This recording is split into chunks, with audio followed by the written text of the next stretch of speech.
Hi everyone पुणी थर आपण स्वागत करुच्ची माई जॉब रे। प्रथम समस्त को नमस्कार।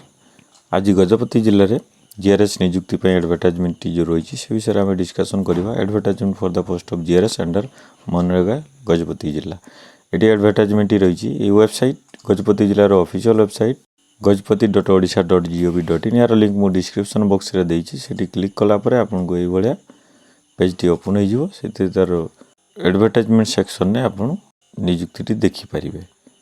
तो एडवर्टाइजमेंट रो लिंक मु डिस्क्रिप्शन बॉक्स रे देइछि एवं वेबसाइट रो लिंक देइछि। आवेदन पूर्व निजे आपण चेक करि परिबे। एप्लिकेशन फॉर्मेट टी मध्ये रहिछि। एप्लिकेशन फॉर्म टी तार फॉर्मेट टी देखि परिबे। एप्लिकेशन फॉर्मेट टी निकटस्थ ऑनलाइन आवेदन केंद्र साइबर कैफ मान करे कंप्यूटर सेंटर मान करे आपण प्रिंट काढै परिबे। तो ये डिस्कसन करवा ता आगु आपण माने जदि मो चैनल फर्स्ट टाइम देखुछन वीडियो टे लाइक करी चैनल टी सब्सक्राइब करंतु। तले दिए बेल आइकन कॉल कर दियंतु जहाँफल मोर समस्त वीडियो आपण नोटिफिकेशन मिल जाए। Invitation of application for recruitment to the post of Gram Rozgar Sevak under मनरेगा इन द डिस्ट्रिक्ट गजपति जिला 69 नियुक्ति रही।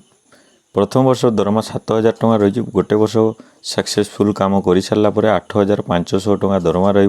6 वर्ष पर्यटन 6 वर्ष पर आपंकर दरमा 8,880 टଙ୍କା रही। संपूर्ण नियुक्ति कॉन्ट्रैक्चुअल बेसिक रही। यार आवेदन शेष तारीख हूँ 30/9/2024 सेप्टेम्बर 30 तारीख पर्यटन आप आवेदन करें। 29/8/2024 पाखर आवेदन आरंभ हो सारी। 30/9/2024 हूँ यार last date. Number of vacancy जो कैटेगरी वाइज आपको जन दूसरी। जनरल 43 पुरुष महिला 21। एससीबीसी प्रार्थी पुरुष गोटे महिला गोटे। एससी प्रार्थी पुरुष गोटे महिला 4टी।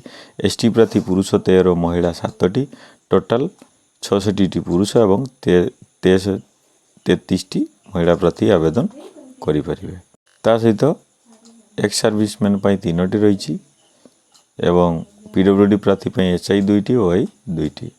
69 पोस्ट आपण मैंने आवेदन करें। आवेदन एजुकेशनल क्वालिफिकेशन +2 एग्जामिनेशन पास करते आप आवेदन करें। ता सहित ओडिया लैंग्वेज रे पाठ पढ़ी निहाती आवश्यक। मिडिल स्कूल कि मेट्रिकुलेशन लेवल यदि पढ़ी ताले आप आवेदन करें।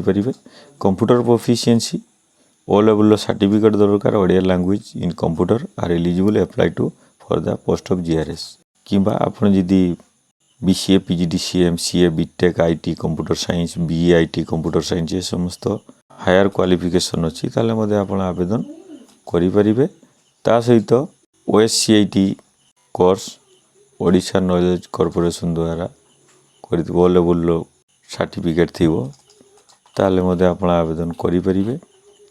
आवेदन पाई बयस सीमा 18 रु 40 वर्ष। एज रिलैक्सन रही। जदि 40 वर्ष रु अधिक रोची ताले एससी एसटी एससीबीसी महिला प्रार्थी 5 वर्ष एज कोहल रही। एवं पीडब्ल्यूडी प्रार्थी 10 वर्ष एज कोहल रही। अदर एलिजिबिलिटी कंडीशन तापर रही। डॉक्यूमेंट्स ऑफ सबमिट कौन कौन डॉक्यूमेंट्स देवे आप एप्लिकेशन फॉर्म सहित। एप्लिकेशन फॉर्म टी फिलअप करेंगे एवं ता सहित matriculation certificate marksheet +2 certificate marksheet relevant qualification ताठू अधिक क्वालिफिकेशन अच्छी तार सर्टिफिकेट मार्कशीट दे पारे। ता सहित सेल्फ अटेस्टेड आपंकर कंप्यूटर सर्टिफिकेट जहाँ भी क्वालिफिकेशन अच्छी ये समस्त डॉक्यूमेंट्स आप सेल्फ अटेस्टेड करेंगे निजे सिग्नेचर करेंगे। तापर self attested residential certificate self attested caste certificate. यदि डिसेबिलिटी अच्छा पीडब्ल्यूडी प्रार्थी ताले डिसेबिलिटी सर्टिफिकेट लगे। एक्स सर्विसमैन स्पॉट पर्सन थिले तांकर सर्टिफिकेट लगे। ता सहित गोटे recent colour size passport photograph लगे। आवेदन केमती करेंगे समस्त डॉक्यूमेंट्स एप्लिकेशन फॉर्म सहित एनवलप रे सील करी तापर आपण application for the post of Gram Rozgar Sevak GRF of Gajapati district लिखिबे। एवं एड्रेस हूँ जो पठेबे CDO COM EO JP Gajapati address रे पठेबे। रजिस्टर पोस्ट कि स्पीड पोस्ट जरिया पठेबे। 30/9/2024 सेप्टेम्बर 30 सुधा आपंकर एप्लिकेशन पहुँचवा दरकार। एबे देखिए आम एप्लिकेशन फॉर्म टी ये एप्लिकेशन फॉर्म ये फॉर्म टी आप निकटस्थ ऑनलाइन आवेदन केन्द्र प्रिंट बाहर करेंगे।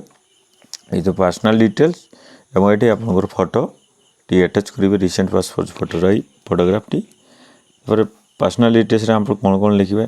नेम ऑफ द कैंडिडेट आपंकर ना लिखे।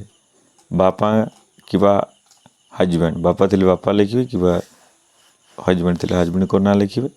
परमानेंट एड्रेस आपन आधार कार्ड रे जो एड्रेस रही करेस्पोंडेंट एड्रेस जदि दीटी जाक एड्रेस सामान अच्छी दीटी जाक सामान लिखिए ता तल को रजिस्टर ईमेल आईडी गोटे देवे एवं गोटे मोबाइल नंबर देवे तापर कैटेगरी आपन कोन एससी एसटी जहाँ भी ये लिखिए तापर आपन डेट ऑफ बर्थ ये लिखिए जोटा कि मैट्रिकुलेशन सर्टिफिकेट रही से डेट ऑफ बर्थ टी लिखिए पुरुष कि महिला ये लिखिए तापर नेशनालिटी ये इंडियन लिखिए ता तल को आधार नंबर आपन लिखिए ये जदि पीडब्ल्यूडी प्रार्थी अच्छा ताले एथिरे येस लिखिए नले कौन आवश्यक नहीं एक्स सर्विसमैन थिले येस लिखिए कि स्पोर्ट पर्सन थिले येस लिखिए जदि नहीं ताले आपण किछि लिखिए नहीं तापर नेक्स्ट होची एजुकेशनल क्वालिफिकेशन आपण मैट्रिकुलेशन देवे 10वीं तापर +2 तापर आपनकर अलग क्वालिफिकेशन जहाँ अच्छी ये डिटेल दे पारे कौ वर्ष पास कले केते % मार्क आप रखी केते फुल मार्क थिला ये संपूर्ण डिटेल ये लिखिए